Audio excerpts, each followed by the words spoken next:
Hi, everyone. Thank you for joining today's webinar presentation, Patent Application Targeting, How to Achieve the Best Classification Outcome. My name is Allie Morton. I'm the Product Marketing Manager at LexisNexis IP, and I'd like to just cover a few things before we get started. During the webinar, please feel free to submit questions using the questions feature in the control panel. Also in the control panel, you will see a handout section. This is where you can access files pertaining to today's webinar, including the webinar slides. A follow-up email with the recording of today's presentation, as well as the slides, will be sent out later today or tomorrow. Now I would like to introduce you to our presenters. With us today, we have Megan McLaughlin, the Product Director for LexisNexis Patent Advisor. After graduating from Harvard Law, she worked as a patent attorney at the law firm of Nutter, McLennan & Fish. Her technical focus reached into a variety of industries, including medical devices, the food industry, software, printers, and biotech. Also joining us today is Allison Esposto, one of the customer adoption specialists for the suite of LexisNexis IP tools. She has worked for LexisNexis for almost 10 years and has helped countless customers become more effective and efficient patent practitioners. Prior to joining LexisNexis, she worked as a law librarian while obtaining her JD. Thank you again, everyone, for attending today's presentation. And with that, I will turn it over to you, Megan. Thanks, Allie, and thanks everyone for taking the time today to learn a little bit more about the USPTO's classification process and what it means to you. So classification might be a seemingly pretty mundane topic, but really it has a huge impact on prosecution outcomes. I tend to think of it as the most important step in prosecution strategy that most people aren't even thinking about. And when I'm talking about, specifically when I say classification, to be clear, I'm talking about that part of the process that involves routing your patent application to an art unit at the USPTO. So that's only a small part of what actually happens in the classification process, but I think that's the part that affects patent practitioners the most, and so that's what we're going to talk about today. So if you don't already know why this matters to you as a patent practitioner or a patent owner, I want to start off by talking about why it does, why you should care about this process. Then I'll go into some detail on the routing portion of the classification process to show you what it looks like. And hint, it's incredibly complex. It is a job for experts. And then finally, I'll talk about how you can impact classification, specifically by drafting claims that are appropriate for review by a particular technology area that you think might be more favorable to you. And I'll go through some tips for targeted drafting and help you understand how you might use some of our tools to help you with that. All right, so why should you care about this topic, right? Seems pretty straightforward, right? You file a patent application. It goes to a classification contractor. The USPTO doesn't do classification on its own. It actually hires a couple of outside contractors to do that. They look at the application. They assign some codes to it, and those classification codes determine, or one classification code in particular, determines which art unit it goes to. So they send it back to the USPTO. The USPTO routes it to the correct art unit. Seems like it should be straightforward. But I'm sure that all of you know by now that some art units are more difficult than others. You know, everybody knows that software is more difficult than the mechanical arts. Everybody knows biotech can be really tricky with all the 112 rejections that slow things down. But it's not that black and white. You know, every art unit has some combination of what I'll call efficient examiners and inefficient examiners. So in the patent advisor system that I'm the product director for, we tend to categorize inefficient examiners as red, meaning they're very slow to grant patents. They grant very few patents, and those that they do tend to take a lot of time and money. And then efficient examiners, we color code as being green, meaning they're efficient. They're getting things through. You can think of it like a stoplight. If you get assigned to a green examiner, it means go. If you get assigned to a red examiner, it means stop. And then yellow is everything in between, kind of like caution. Basically, the average examiner is in the yellow range. And it's important to note too that the way that we define red examiners, they are not only slow, but extremely slow. Some of them granting less than 5 applications per year. And green examiners are not only fast, but extremely fast. Some of them granting, between 50 and 100 patents per year. So when I say that every art unit has some distribution of this, that's saying something, right? It's got incredibly fast, incredibly slow, and then everything in between. So this just example art unit that I have up on the screen, 2811. I show this example so that you understand that even if the number of red, green, and yellow examiners in an art unit is about the same, the good news is that you actually have a disproportionately high chance of getting a green examiner. Basically, just by the nature of the way that they operate, they have a lot of open spaces up on their docket because they're allowing cases quickly. They're getting cases through quickly. So the good news is that you're always disproportionately likely to end up with one of them. And we represent that with the lottery map. So what this is telling you is if you were to land in art unit 2811, you have a 41% chance of getting a green examiner, a 21% chance of getting yellow, and about a 20% chance of getting red, and about a 40% chance of getting yellow. So classification matters because it determines which lottery you end up in. It's always going to be a lottery, but the lotteries can look very different, and classification is the process that routes you to a particular lottery. So just to drive this point home, every tech center has a different lottery. So I picked these tech centers because they kind of represent the easiest and the hardest ones at the USPTO, right? 1600 and 3600 are the hardest, 2800 is the easiest. And yeah, for sure, 1600, 3600, they have more red, and 2800 has more green. But they all have a mix. So no matter where you go, you're still playing this lottery. It's just a question of what the lottery looks like. But what might be a little bit more surprising is that even adjacent art units covering very, very similar technologies can have lotteries that look pretty different. So it's probably not terribly surprising to you that the lottery for 3600 looks different than the lottery for 2800. Those are entirely different technology spaces. But this is just an example, not hard to find, of two art units that are very close together and have pretty different looking lotteries. And just to a layperson, looking at a couple of the claims that got assigned to these different art units, I wouldn't have any idea. So this on the left is an example claim that I found that got assigned to 3773, right? It's some kind of expandable implant that has an actuator. You move the actuator and the implant moves between an expanded and a contracted position. Okay. The claim on the right, which went to a different art unit, to me sounds almost exactly the same. It's an implant. It can move between two shapes. And it has some kind of actuator, which they're calling a body here. And when you move the body, then the implant moves between one position and another. To me, it sounds very similar, and yet the difference between these two art units in terms of what kind of examiner you're likely to end up with is pretty significant. So to sum up, classification can drastically change the outcome for your application. Even outside of the software arts, where we all know it's a problem, we all know that there are art units that are very, very tough on software patents. Less so in recent days, but nonetheless, there are still art units that are tougher than others.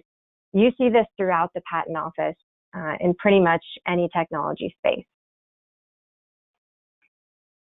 All right, so now I want to talk about what the routing part of the classification process actually looks like to help you understand, why those two claims on the previous slide might have gone to different art units when to a layperson, they look pretty much the same. And I want to give a disclaimer up front here, which is that I'm not a classification expert. I've never classified an application. I've just educated myself based on publicly available resources, which the USPTO does make most of this public. You just need to know where to look for it. And I'll have some links later in the deck so you can look for yourself. Personally, my big takeaway from the process was how incredibly nuanced it is. It's not just, hey, this is a gardening tool with a handle, so I'm going to put it in the art unit for gardening tools with handles. It's nothing like that. There's very nuanced considerations that you have to keep in mind and questions that you have to ask yourself about the application that are not actually related to the content. So let me be more specific and run through at a high level what the classification process looks like. And again, specifically, this is just for determining the routing, right? There's much more that goes on with assigning, inventive and additional CPC codes. I won't get into that today. So there's basically 4 steps. The first step is that the classifier reviews the application and interprets the claims in light of the disclosure. Okay, makes sense. I think most of us knew that classification was primarily based on the claims, but it's interesting that it is in light of the disclosure. The next step, classify each claim into a USPC class. So they have to assign a USP class to every single claim or set of claims in the application. Then they assign a primary class then they assign to the entire application the class that was assigned to the controlling claim. And we'll talk a little bit more about what the controlling claim is. And then within that primary class, you have to figure out which level of indentation you're going to assign as the primary classification. So right away, you can tell this is tricky. There are humans doing this at the USPTO. This is manual, as you can imagine, because it pretty much has to be at this point. But here are the things that jumped out to me the most about it. First of all, USPC, right? This was theoretically retired, I want to say in 2013, maybe before that. But it is still being used for purposes of routing. And the reason for that is that last I checked with the USPTO, there wasn't a way to route via CPC. You have to route via USPC because there's a USPC to ART unit concordance that they use for routing. So that's something that's still happening. So good news for those of you who know the USPC code. But bad news for those of you who only know CPC or IPC, because obviously USPC is it's very different in nature. There's different underlying considerations, different questions that you ask, and obviously different exceptions. The second big takeaway for me is, yeah, okay, they assign a USPC code to every claim, but what's really going to matter to you, what's really going to get you into a particular ART unit is the primary class, and that's determined by what the primary claim is. So the next thing I want to do is talk about how you figure out what that controlling claim is, because obviously to the extent that you're trying to influence this process, you now know that that's where your focus needs to be. So, hey, Megan. Once again, yeah, sorry, go ahead, Allison. Sorry, so it's Allison. So as part of my role of meeting with customers all the time, one of the questions that I see come up a lot around some of this is, once an application gets to a classifier, is it ever sent back once it leaves their hands? Yeah, so like would it at some point in prosecution, does the application go back to the classification contractor for reclassification? Exactly. Yeah, so it can, right? So at any given point in time, the classification decision is made on a snapshot, right? They only have what they have. So if you filed a preliminary amendment early enough, then they have that. If you didn't, then they don't. But it's really a given point in time. It's up to the USPTO, or specifically the examiner, from my understanding, to determine whether or not it needs to go back and be reclassified. So in theory, if the claims change enough at some point in prosecution, it could go back to the classification contractor, but it seems like it's really up to the discretion of the examiner. And I also know that if the examiner gets it in the first instance and decides, like, oh, this is not for me, then they can send it back to the classification contractor for a different classification. So long story short, yes, it absolutely can go back during prosecution, and you see that too. You see sometimes applications in the middle of prosecution move to different ART units. And sometimes that's because there's an organization change at the USPTO, but sometimes it's because there really was an amendment to the claims that necessitated it. Great, thank you. Yeah. So, all right. So again, which claim are we going to focus on? Because if you're trying to influence your classification, you need to know where the classifier's focus is on. So again, my takeaway from this process, I was absolutely blown away by how involved this can get. So basically, it's a series of tests. You do the first test, you don't get an answer, you move to the second test. If you don't get an answer, you move to the third test. And I think it's actually more than 3 tests, but I'll just cover the first 3 because I think most applications typically fall into one of these. So the very first test is comprehensiveness. And this test is probably the reason for a pretty common myth that's out there saying, well, classification is based on the first independent claim or the narrowest independent claim. That's mostly true and is probably going to be the case a lot of the time. But the actual question that the classifier is asking is, which claim is the most comprehensive? And I really do recommend reading this portion of the classification handbook because they have some examples. But what it sounds like to me is which claim includes more elements, right? So not which claim has the most words. You know, you could, if you claim a chair and a table, and then in the next claim you claim, you know, a chair that has XYZ and a table that has XYZ, those would be about the same in terms of comprehensiveness. So it's really about which claim includes more subject matter. And you can compare process or apparatus and process claims with this test. You know, if it's a process of making something, then you look at the thing it's making and compare it to the apparatus claim. But sometimes it's not possible to compare claims based on comprehensiveness. You know, one claim might claim a printer and a computer, and the next one claims a chair and a table. Well, okay, neither is more comprehensive than the other. So in that case, you move to the second test. That's category of subject matter. So it turns out that the USPTO, for routing purposes, cares about some types of claims more than others. So if the claim is a process of using something, that's top priority. That's going to be the controlling claim. You're going to take the USPC code from there. Then it comes product of manufacture, then process of making, then apparatus, and down to materials. Again, if for whatever reason all claims are in one category, so you can't determine from this test, then you look at the type of subject matter. Some subject matter areas are going to be given precedence over others. So number one is anything relating to maintenance or preservation of life, then chemical, then electrical, and then mechanical subject matter, not math. Sorry for the typo there. So really, it's a series of consecutive tests. You start with one. If that doesn't give you an answer, you go to the next one. That doesn't give you an answer, you go to the next one. So sure, it's probably true a lot of the time that the narrowest independent claim is going to be your most comprehensive, and so that's why that may be the controlling claim a lot of the time. But that's not actually the test that they are using. So I think it's helpful to know what the classifiers are actually looking at. But there are exceptions to this, as there are with everything having to do with classification. And they're kind of vague.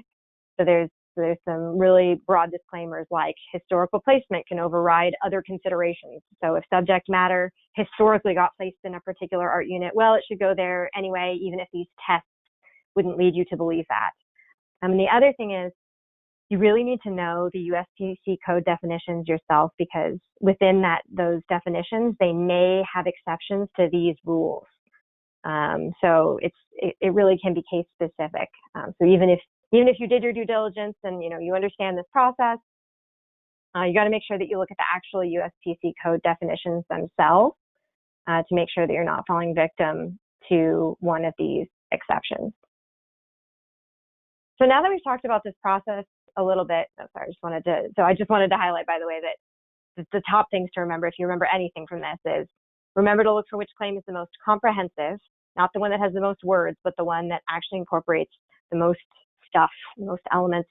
And the second thing is a process of using is going to take precedence. Hey, Megan, and these along resources, some of those lines. Oh yeah, go ahead. Sorry. Yeah. When you're thinking about filing continuations, are they always assumed to stay at the art unit of the parent filing? Do they go back and get reclassified? Can they end up different places? What does that look like? That's a really good question. And we had a webinar on this subject a couple weeks ago with the classification experts from CERCO, which is the USPTO's, or one of the USPTO's classification contractors. And they got asked that question. I think it's a good question. And what they said is the fact that it's a continuation of another application is something that they take into account. So they still run through all these tests. They still look at the claims in light of the disclosure. They still ask these questions, but the previous classification is something that they are considering when they make this decision. So it's a good question, because it means that if you're trying to get into a different art unit, by changing the claims in your application in a con, you're going to have a little bit of a higher hurdle to jump over. And we can talk about this more later. It's certainly possible, but it's going to be a little bit of a higher bar because it's something that the classifier is paying attention to. And a question from the chat, kind of on a related subject matter, is how quickly is the classification done? So they're looking to know how early do preliminary claim amendments need to happen to get considered? Yeah, that's a good question, and I honestly don't know. I'll have to look into that more and maybe reach out to the person who asked that question, because I honestly don't know when it gets sent to the classification contractor. And in fact, if I had to guess, I'd say it probably varies a little bit, just based on what the backlog looks like at any given time. As a rule of thumb, I would say file it as early as you can to make sure that it gets considered. Because the more you delay, the greater the chance that someone will have already looked at it at the classification contractor. Great, thank you. Mm-hmm. So like I said, most of these resources are online. I've given you the links. The classification handbook is the one that lays out the process that I just explained. And then you have the USPC classification schedule, so you can read what all the codes look like. And there's an index of USPC codes to art units, so you can know, okay, if I get assigned to this code, I'm going to go to this art unit. Caveat is that it's not actually complete. So there's some art units there that are missing. So really the takeaway from all of this is if you really want to understand and hopefully impact how your applications get routed to art units, there's a lot of information that you need to understand. But I know that people are doing this out there. So this is my question to you as the audience.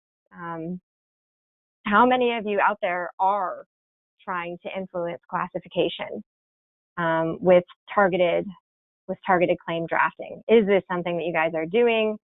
And if it is something you're doing, has it been working for you yet? I know this is a tough process because it's a really slow. It takes a long time to know whether or not it's actually working, because you have to wait to file your application and get the assignment. So some answers are coming in, and it looks like some of you had definitely tried it and it's working out for you. But it looks like a majority of you haven't tried it yet. So that doesn't surprise me too much, and that actually leads me to the next point in the presentation about tips for doing this. So for those of you who don't have time to read the classification manual and every single USPC code that could ever be relevant to you, you're not alone, and there's definitely help to guide you through this process. And that's what I want to talk about. That's what I want to talk about next. So you've just heard about what has to happen to determine which art unit an application goes to. And honestly, I don't think that there is any technology available today to replace that process. If that kind of AI exists, that's great. And if that's the case, then that AI should be giving this webinar and not me, because that would have to be some pretty sophisticated AI. But that said, there are classification algorithms that can get you part of the way there. So LexisNexis IP has one. It's called Pathways. And what we do is we look at the full text of every patent application in a certain technology space. We have an algorithm that processes them and figures out at a high level, which technology exists in each technology space, and specifically which words or phrases seem to be more influential for differentiating technologies. So let me give you an example of what this actually looks like. So Pathways can operate on pretty much any input, any information from the disclosure, although we know now that the claims are most important, read in light of the specification. So this is just an example. If I inputted a claim about some bone implant that had a drug on it that was released into the body over time. Pathways processes that text and guesses based on the technology in the claim where it's going to go. And it predicts, although it's not shown here, it predicts the top 5 technology center groups that you could go to. Most likely it's going to go to 1610, which covers organic compounds, drugs. And not surprising, right? There's a huge part of this claim has to do with the drug that's on the device and how it's released into the body over time. But there's also a possibility that it could go to this medical device group of medical device technology space. And there, if you look at the lotteries for these two different places, you can see the lottery for the medical device space looks significantly more favorable. Remember, red examiners are not just slow. They're really, really, really, really slow and really, really difficult. And green examiners are really, really efficient and really, really fast. So in one space, you have almost a 30% chance of getting green, and in another, you have almost a 50% chance of getting red. So if nothing else, it can tell you at a high level where you're very likely to go. And it is incredibly accurate at predicting at this level, at the technology center group level. So when I say technology center group, I mean the TENS level of classification, right? So 1610, 1620. The art unit level goes all the way down to 1611, 1612. But we're very, sure. Yeah, Allison? Sorry, I was just going to say, can you speak a little bit to why we are just at the tech center group level and not further down? Yeah, and it's because of the process that I just walked you through earlier. The types of questions that you have to ask to differentiate between art units are really difficult questions to ask. They require, again, to my understanding, they require a human. I don't think that the AI is out there to be able to ask those kinds of nuanced questions. But at the tech center level, we find that we can be very, very accurate, because there the differences are pretty strictly technology related, and they're, for the most part, separate enough from each other that we can determine that. Our accuracy is going to depend on the technology space, right? It's probably not surprising that we're better at predicting in some technology spaces than in others, because there's greater differentiators between the groups in some technology spaces. But in general, we'll get you within the top 5, 90+% of the time. And it's usually a majority of the time we'll get you within the first one, the first guess that we have. But yeah, that's a good question, and that is why we guess at this level. When we actually built this product like 5 years ago now, it's funny you say that, because we were planning to predict all the way down to the art unit level, and at the time I had no idea what was involved in the classification process. And we even released a first version of the tool that went all the way down to the art unit level, but it was just not accurate enough. And at the time, I couldn't figure out why, but now it makes sense to me why we weren't getting that with a classification algorithm like this. But we can get you on track. We can't tell you the exact art unit, but we're pretty darn good at telling you the tech center group. So say you want to change this. Say you don't like the technology space to which your application has been assigned. So in Pathways, what you would do is you would select a group that you want to target and a group that you want to avoid. And what it'll give you is a list of words, a target list and an avoid list. These are basically just words that are influential in making the classification decision.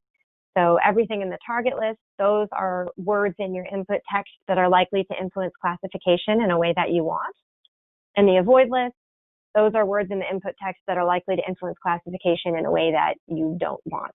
And the weight associated with the word is how weighty that individual word is in the classification decision. So how meaningful is that word in differentiating between technology areas. So just looking at the words overall in each list, it's pretty clear that what I want to focus on is the implant, the hardware portion of the implant itself. And what's taking me to a place I don't like is the drug that's associated with the implant. So this is where it gets tricky. All right, so we have these target and avoid lists. How do I implement this guidance to actually change my claim and get me into a place I want to go? So the one thing that I'll say you definitely do not want to do not just substitute words. Remember, this is classification's a manual process, and so substituting financial for economic isn't going to make a difference to anyone. They're going to see right through that. You really have to recharacterize your claim so that it's directed to a different technology area. So the idea is to look at the list and understand what kinds of technology are covered in one area versus another. So once you understand what type of technology you want to focus on your controlling claim. So again, this is very complicated and it won't always be true, but in general, it's going to be the most comprehensive claim And if all your claims are equally comprehensive, it's going to be the claim directed towards the process of using. So that's where you want to focus your energy. To the extent that you possibly can, you want to avoid any of the words from the avoid list, or at a minimum, don't make them a direct element of the claim. Beyond that, it is a little bit of an art. We've had customers using this for years, and there's a little bit of a learning curve, and every attorney that I've spoken with has their own unique little trade secret way of implementing these guidelines. But these are the overall guidelines that everybody that I know who's doing this and who is being successful is following. So what I did just for this one example is I redrafted the claim so that it's about a method. So instead of a thing that is kind of an implant, mostly a drug attached to the implant, it's a method. And it's more about the implant itself. It's about implanting the implant and then dispensing medication to the patient once it's already been implanted. And now even Pathways is able to determine that it's much more likely to go to group 37D, which this application did. So that's at a high level how you could try to make this work, how you could try to influence the classification decision. So the next point I wanted to cover is that you should consider doing this no matter what technology space you're in. There are definitely times, and I'm sure as you're listening to me talk, you're thinking, okay, well, that made sense in that one case, but I have an application where the technology is X, and there is just no other way to say it. If the technology is X, if I took the technology out of this field, it wouldn't be novel anymore, or this technology can only apply to a particular field. And yeah, that happens. That happens in every technology space. Pathways isn't going to work for you every single time. It's just a fact. But I think you'll be surprised at the amount of times that it can work. Nobody questions that it's going to work for software. When we were creating it, this was the number one thing that we had in mind. And so, not surprisingly, I think most of our users are using Pathways for software to avoid some of the business method art units where Alice rejections are the most prevalent. So this is just an example claim about determining allocation of a plurality of transactions, producing a bunch of rules based on the allocation, executing a plurality of queries. Yeah, pretty general software claim right here. And Pathways suggests, not surprisingly, that it's most likely to go into one of the most difficult technology center groups at the Patent Office, 3620, 3680, 3690, Business Method, and Alice Central. These are, and by the way, I said almost every art unit has some mix of red, green, and yellow examiners. There's like 3 exceptions to this, and I know one of them is 3689. It has all red examiners. There's not a single even yellow examiner in that group. So you obviously don't want to go here. So you would choose to avoid these and try to target the 2100s, which is where you have some other software technology applications. And what Pathways tells you is, that the computer language queries, store data, whatever. That's what the focus is on in 2100. What's causing you problem are these words: allocation, transactions, rules, business. Basically, the business method aspect of the application is what's getting you into trouble here. So you'd want to focus as much as you can on just the computer hardware, computer software aspect, and not nearly as much on the business method application of it. Again, to the extent that you can and still maintain novelty. I've even had situations, I had this one recently where I found that Pathways was useful for consumer goods. There was a patent application for a luggage handle, basically. It was like a strap on a handle that you could use to attach different things to your piece of luggage, right? So you throw this claim into Pathways. It's most likely to go into this group 37B, which doesn't sound like it would cover luggage, but apparently does. But there was also a chance that it could go into 3650, material and article handling. So if I say I want to target this group and avoid this one, what it tells me is it's the fact that it's a piece of luggage. The fact that it's a piece of luggage is what's getting me into 37B. So if there's any way I can recharacterize this as just a mechanism for engaging something outside of this context, that's probably something that I want to do, because in 36650, I have an overwhelmingly positive chance of getting a green examiner, much more likely to get my application allowed. So now I'm going to turn this back to you guys because all of my evidence here is really anecdotal. So I want to know from the audience, of the people in the audience who've actually tried to target their applications, what technology spaces were they able to do this in? And I mentioned earlier, I know it's not going to work for every application. That's just a fact. And I do think that it's more successful in some areas than others. So I'd be interested to see what your experience has been about where this is successful. And not super surprisingly, what I'm seeing is that a majority of you who've tried this have done so in software, which is not surprising. And the next biggest category is medical devices. So that's, yeah. So again, it's absolutely software is the number one place that I think people are considering using this, and the number one place where it's going to be valuable and where it's going to make the biggest difference. But best practice, it takes seconds to throw your draft claims into Pathways. And I absolutely would encourage engaging Pathways after you write the draft claim and not after, because the last thing you want is to write a set of, to throw in your claims and realize that you want to completely recharacterize your invention, and then you've got to completely redo your spec. Because remember, the classifier is looking at the claims in light of the spec. So we recommend engaging it at the once you finish drafting the set of claims as a best practice. No matter what you're dealing with, it only takes a few minutes. All right, so say you've tried all these things, you just can't figure it out. Here's some tips for when you're stuck. So the first thing is that Pathways gives some example applications. This is particularly helpful when you enter your input claim, you say you want to target one space and avoid another one, and all of the words in the target and avoid list have really, really low weights. So, if all of the weight is like 0.1, 0.2, basically what that's telling you is that you're fighting an uphill battle. And it's going to be really hard, the way that the claim is written, to go where you want to go and avoid where you want to avoid. So if that's the case, your claim is going to require some pretty significant alterations if you really want to move it somewhere else. And that's where these example applications can be helpful. So they're customized to the text that you input. So hopefully they're at least somewhat relevant to what you're doing. So you can just read other applications in the places you want to go and see what they look like and maybe try to mimic them. The other thing I'll say is, and this is time consuming, but I do think it's helpful, if you practice in a particular space over and over and over, it's just really good to know the USPC code descriptions corresponding to the art units within where you want to go. So we list every art unit within the group, within the relevant group. And you can go to that USPC to art unit concordance that I showed you earlier and actually read up on what these codes are.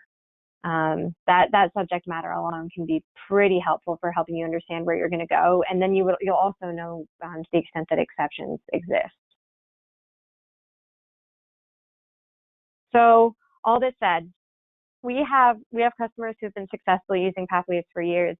We have one customer who told me that she works in software and she hasn't gone to the 3600s for several years now using these techniques. But as you can imagine now from what we've talked about today, it takes a lot of time to learn about this process.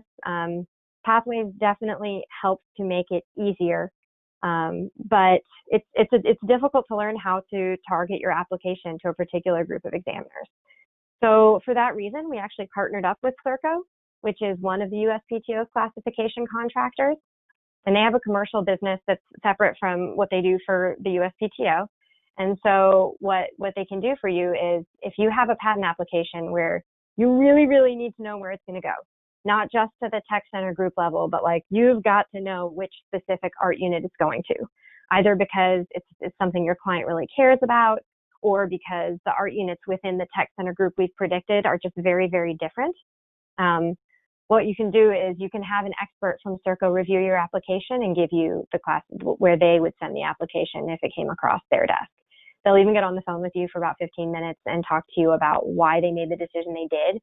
And they also give some suggestions for adjacent art units or other art units that might make sense for that application, and they'll help you understand what changes to the claims you would, or what differences in the claims would get you to those other groups. So just to sum up here, this is a really important part of prosecution. It seems in theory, it's very black and white. You file an application on a medical device, it's going to go to an examiner who understands medical devices, and that's absolutely true.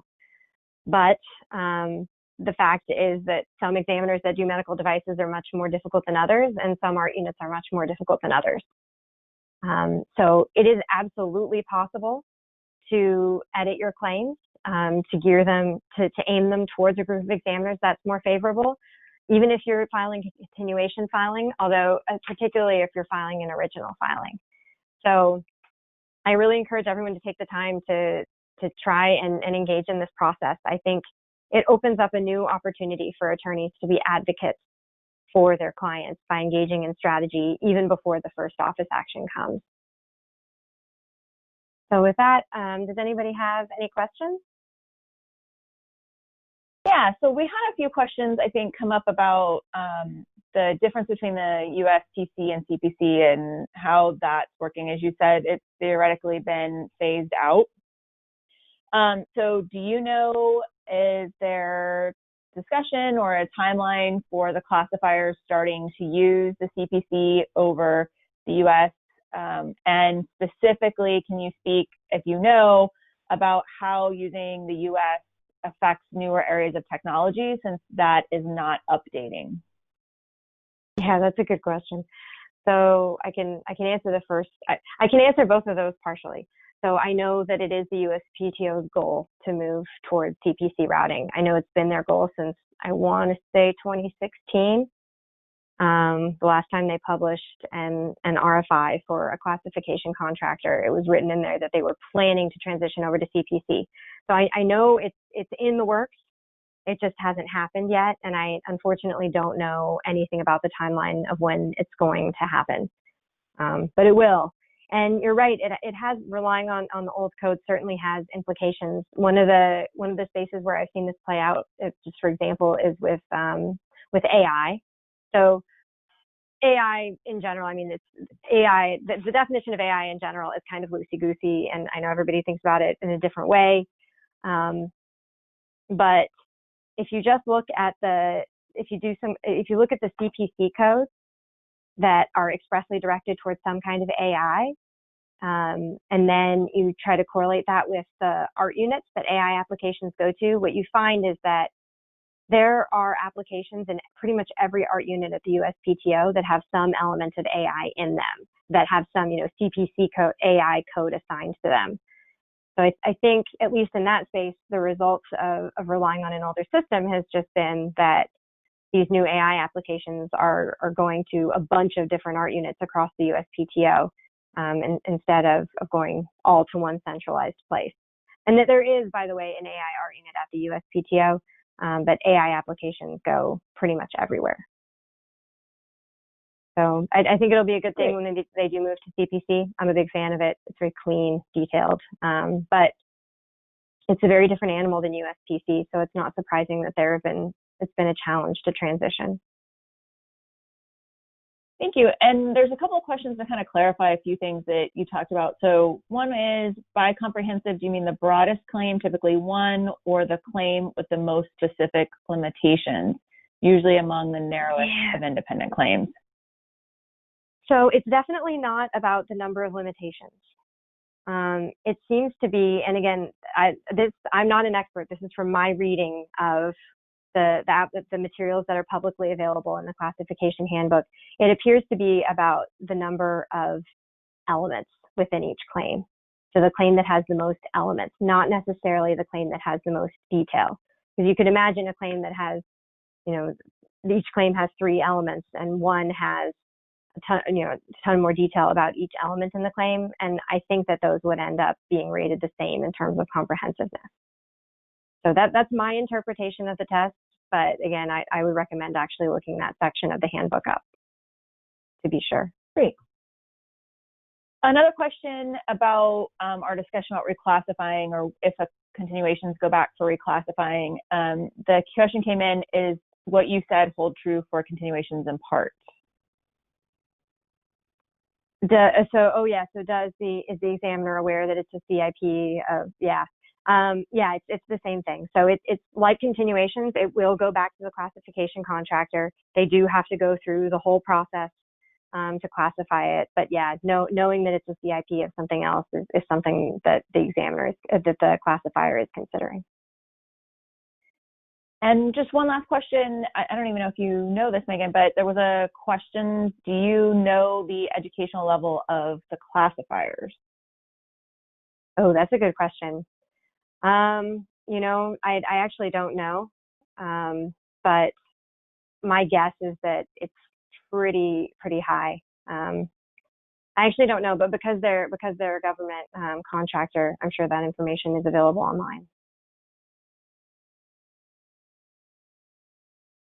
Great. We had, let's see, one other. Does it make sense to draft claims, get classified, then submit preliminary amendments with better claims?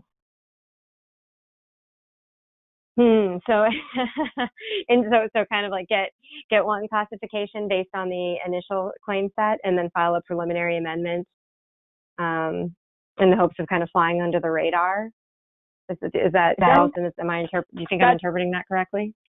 Yeah, and it seems like you discussed that the preliminary amendments would probably have to come in prior to classification. Am I wrong with that? That's right. Yeah. So if you want them considered, they would have to come in prior to classification. If you did not want them considered, you could try submitting them later. But remember that the examiner can send the application back for classification at their discretion if they think that the claims have changed enough.